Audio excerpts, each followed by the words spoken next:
Hey guys, welcome to Pet Startup 101. This is a series on opening up our new office, and in this episode we're going to discuss hiring and mistakes in hiring and being prepared.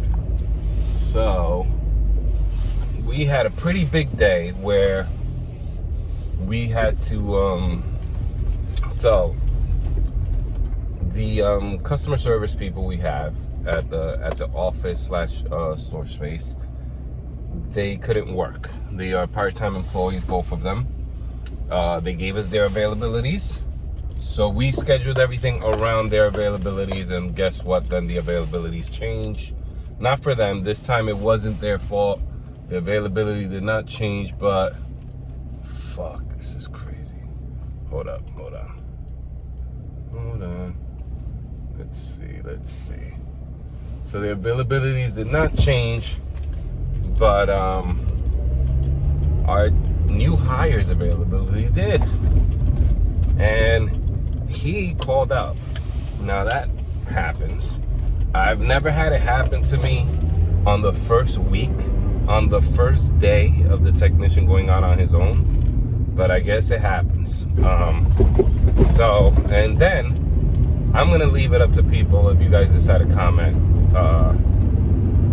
as I start releasing episodes. I'd like to read your comments to see what you guys would do. By the time people see this, by the time it gets lots of views, what would have happened had happened. So basically what I'm trying to say is, if you comment that I should fire this guy, it's probably gonna be too late by the time I read it. So just let me know what you think and comment. But so he texted to call out early in the morning, and then when I respond, because I don't know if he realized I was awake or what, but his phone was on Do Not Disturb. So I responded, and then 20 minutes later he responded. So I'll give you the full breakdown. He said, my car's not starting, AutoZone's not open yet. I'm gonna find an auto parts place that's open earlier than AutoZone so that I can get the part. It's like a fuse or something to get the car to start. The night before, the technician asked, was he going to use my car to do the stops? And of course I said no, because not that I have a problem with, if you're an employee and I'm gonna be at the store / office and the car's just gonna be parked, I don't mind allowing one of the techs to use the car. They can go around in my car, I don't care. Then I don't pay you for gas. So, because you're using my car. But yeah, so he asked if he was going to use my car. I said no, because you're going to be doing your stops. I have a few stops that I have to do, and then I have to run to the store because there's no one there. So because the store, no one's there, and then we already posted the sign of our hours, and conservatively, I put it between 10 and 6. Now, to combat our competition, they're open at 7 a.m. But this is a Saturday, and they're not open at all. Our suppliers nearby, they're only open Monday through Friday between 7 and 3. So, we discussed and said, hey, let's open later on Saturday and maybe open for a few hours on Sunday. And there's going to be technicians out there that they're going to need stuff, and the warehouse that they normally go to Monday through Friday is closed, and they might need stuff a little earlier than the other locations that are available. There's only one or two other locations. One is about 45 minutes away from this section of where we are, and then there's another place that's about, I guess, 20-25 minutes away, but it's a hassle to find parking. There's cops there all the time, so you can't double park. It's a meter parking, but it's always taken. And then on Sunday, you're definitely not going to find parking because there's no meters on Sunday and people just leave their car there. So, long story. I keep dragging things up. This is just how I am. So what happened is he calls out, says he needs a part. So what do? I go on Google, I look up AutoZone, and guess what? They're open. Okay, it's fine. He was asking for my car the previous night. Told him couldn't do it. And then today there's a car problem. So maybe the car problem was happening the previous night. He could have just let me know. But then the next day, the thing that really pisses me off is that he says, I'm going to keep you up to date and I'm going to let you know. And he was supposed to meet me at my place because I carried all his stuff, put it in my car, so then he can drive up to my place and I just pass him the stuff, transfer it over to his vehicle. And I'm thinking, I'm doing him a favor. He lives in Yonkers, so he can just come 5 minutes away, grab the stuff and get started, and he doesn't have to wake up as early. So I tell him, okay, man, since I'm gonna have to possibly do your stops, I'm gonna have to run over to the office to go reprint the paperwork. So we are paperless as far as our stops are concerned, but we have certain buildings that are owned by the city, and they have tenants there. These are buildings that they were landlord occupied, they were landlord owned, privately owned, and they weren't providing decent heating. They weren't following the laws of the state, and eventually they lost the building and the city took control of the building. So the tenants have to report their expenses. They have to have a board. It's kind of like a condo co-op board type of thing, and they have to report this to the city. So they need paper receipts. We could definitely do this paperless, but the tenants are older and they need it. And I was sending him because I thought, hey, it's his first service. They're not going to talk his ear off. He'll get to learn because these people are pretty easy. They're low maintenance, easy to do. I strategically put the stops that I did. I put them in there so that he can start early at 8, be done by 12, and get excited for the job. And he'll realize that it's not that bad. Eventually, he'll figure out that there's a few other high maintenance people. It's going to take a little longer, and he just has to learn how to adjust and maneuver his schedule. But there's a nice way to warm him up to it, on a Saturday too. So at the time of this recording, we're in Thanksgiving weekend. So that Saturday was Thanksgiving weekend Saturday. Today is Sunday. And he would have gotten a light day because on Saturday, on a Thanksgiving weekend, there's a lot of family over. People don't want you in their house. So you're not going to get into a lot of units, and your job's going to be a lot easier. And then you'll get to know the space. You'll get to know the layouts of the units because they're all pretty much the same. And then you can schedule accordingly as you go throughout the year. So AutoZone was open, but I didn't say anything. I said, okay, so I have to drive to the store to rearrange the stops. Let me know if your car's going to be okay, and then we'll just meet at the store. He replies, okay. Have not heard a peep from him since. Have not heard from him. Have not heard from the people that referred him, who are family. And I figured, hey, he'd tell them, I know he would tell them, hey, I had to call out my car, and I thought they would contact me. They did not. And it's fine, I didn't contact them because this is a work issue, and I don't want to blur the lines even further with work and personal. Hiring a person that's really friends with your family members, that's difficult enough. You don't want to run over to your family and start telling them what the hell he's doing wrong. I mean, he's training, so he hasn't done anything wrong. But with a situation like this, my blood was boiling with the rescheduling and having to run at the moment. Now I'm fine, but my blood was boiling at the moment. I was dying to call someone, but I did it. I held it in, and I always, I put it all on my wife. She has to deal with my anger, with my complaining, and then she's like, "No, you'll get through this day and you'll be fine." And she's right, like always. And I had to rearrange. I had to cancel some stops, so we lost some money. We didn't lose anyone that wasn't already on contract, so no one actually canceled. We lost income that would have came in this weekend. So, and now because it's a holiday, and then we have to wait. These people prefer weekend service. Now we definitely have to wait for the following weekend or the weekend after to schedule them out. And so, what would you guys have done? I mean, the guys had training. You paid them for training. I mean, it's light training. It's exterminating. When I say training, I mean training on the field.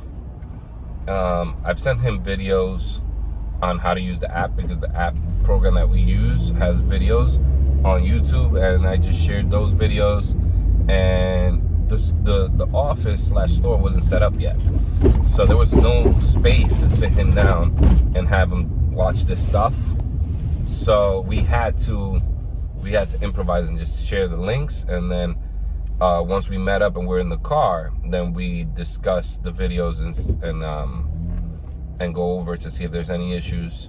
And then when we perform stops together, then I made sure to try to tackle each type of pest problem. So we specifically schedule stops where, okay, so we took them to a stop where the apartment was vacant. Then we took them to a stop where it was roaches. We took them to a stop where it was mice. We did not take them to bed bugs, because right now with Thanksgiving time, we normally get bed bug calls, but a bed bug treatment right now requiring people to stay out of their homes for hours in the winter time up in the Northeast is difficult. So, I mean, we get it. We do get it. We get the single guy that has bed bugs. We get the different types of people, but it just hasn't come in where it has lined up to use it as a training session with this guy, because he's part-time, so he was only going to be training 3 days a week, and the other days he had another job. And so with that said, and we provide paid training, so you pay for training, you tell him watch the videos, you send him 12 videos, maybe 12. The videos are average is 2 to 3 minutes long each.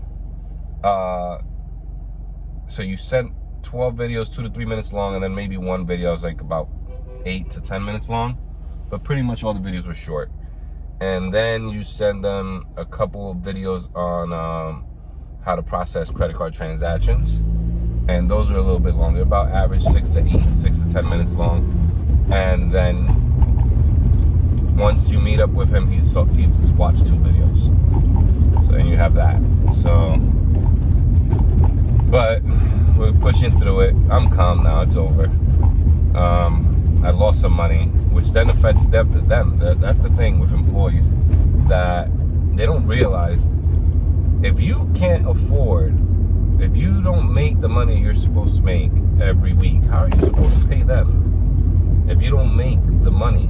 So if they're fumbling and doing things to sabotage the stops in the business, and you're doing your best to educate them and properly prepare them for the stops, there's no chemicals missing, there's no information missing, there's no the stops there aren't too many stops where you're getting 20 stops in one day that's impossible to complete. No, you're getting a great amount of stops compared to what I was doing at Terminex and the other companies I work for.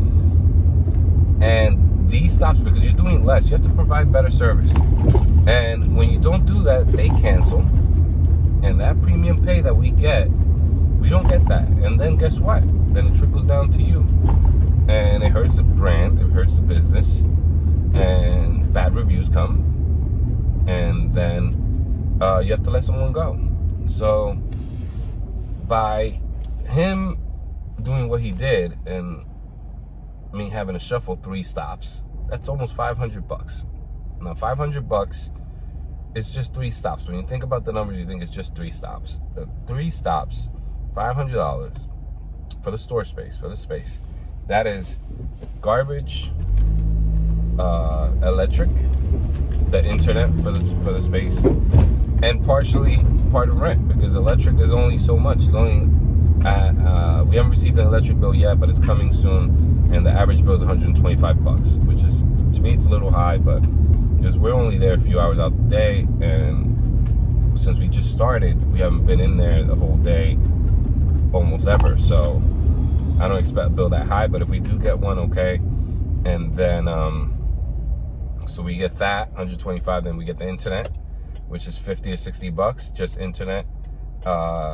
We don't have cable in there, there's no TVs in there.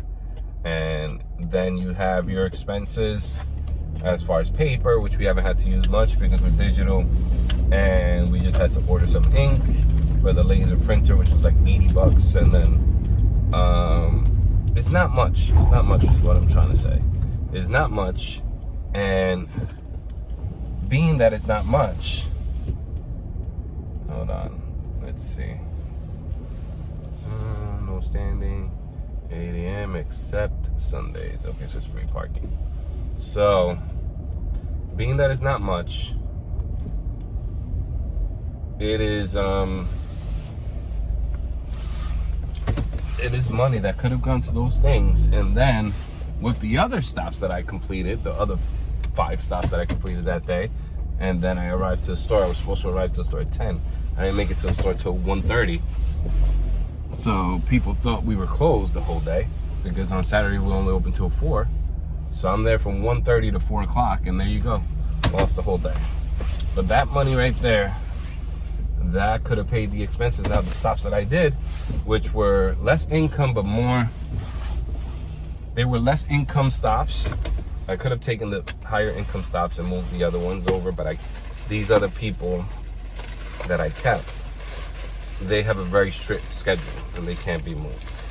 So if I would have moved there, I would have lost it for the month entirely. The other people I could move into another weekend. But now the pay comes from these guys whenever it comes, but the other people, the other ones that I had to move, I could have gotten it the same day. And then that could have went towards payroll, towards for the part-time people who worked last week that will be getting paid this upcoming week. Now, because of the situation, I mean, their pay is still going to be their pay. They're going to get paid, but it does tighten up the belt of the business. So, just something to think about. Thanks for watching. I made it to the store / office / store, or whatever it is. I'm still trying to figure out what to call it, because I used to call it an office, and now because we have a retail component to it in the front, then we've been calling it a store, but it's not really a store. I mean, I don't know what you call this. Write down what I should call this place. But yeah, so now I'm gonna get in there. I have to scan a whole bunch of documents before I open up and start emailing and scan a lot of expenses, like chemical purchases, gas, all of that. Scan all that stuff in and put it in a folder.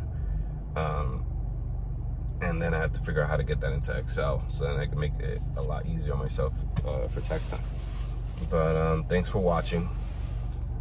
Subscribe please, and I'm going to keep updating videos, and I'm going to keep updating the progress of the shop, of the office, of the store. And